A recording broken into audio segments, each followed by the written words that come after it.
পশ্চিম তীরে ফিলিস্তিনের অধিকৃত জেনিনের শরণার্থী শিবিরের প্রবেশপথে এক আন্তর্জাতিক কূটনৈতিক প্রতিনিধি দলকে লক্ষ্য করে গুলি চালিয়েছে ইসরায়েলি সেনাবাহিনী।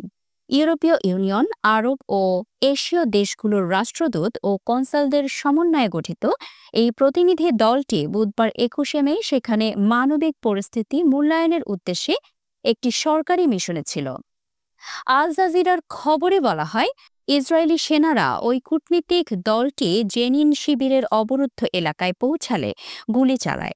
প্রায় ৩৫ জন রাষ্ট্রদূত, কনসাল ও আন্তর্জাতিক কূটনীতিকের এই দলটি যুদ্ধবিধ্বস্ত অঞ্চলের পরিস্থিতি সরেজমিনে পরিদর্শন করতে চেয়েছিল।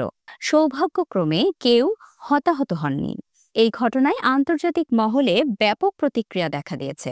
ইইউ পররাষ্ট্রনীতি বিষয়ক প্রধান কাজা কলাস একে অগ্রহণযোগ্য বলে উল্লেখ করে ঘটনার পূর্ণ তদন্ত ও দায়ীদের জবাবদিহি নিশ্চিত করার দাবি জানিয়েছেন। ইতোমধ্যে ইতালিতে নিযুক্ত ইসরায়েলি রাষ্ট্রদূতকে তলব করেছে জর্জিয়া মেলোনির সরকার। তীব্র সমালোচনা করেছে ফ্রান্স, কানাডা, জর্ডান ও তুরস্ক। তবে ইসরায়েলি সেনাবাহিনী দাবি করেছে তারা কূটনীতিকদের সরিয়ে দিতে ফাঁকা গুলি চালিয়েছিল। এদিকে ইসরায়েলের চলমান সামরিক আগ্রাসনের কারণে গাজায় দেখা দিয়েছে চরম খাদ্য সংকট। ইসরায়েল বলছে তারা প্রায় ১০০টি ত্রাণবাহী ট্রাক উপত্যকায় প্রবেশ করিয়েছে।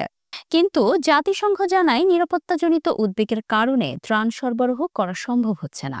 ইসরায়েলি প্রধানমন্ত্রী বেনিয়ামিন নেতানিয়াহু বলেছেন, যুদ্ধ শেষে গাজার পূর্ণ নিয়ন্ত্রণ থাকবে ইসরায়েলের হাতে। তার ভাষায়, শেষ পর্যন্ত গাজা উপত্যকা পুরোপুরি ইসরায়েলের নিয়ন্ত্রণে থাকবে এবং হামাসের পরাজয় নিশ্চিত হবে।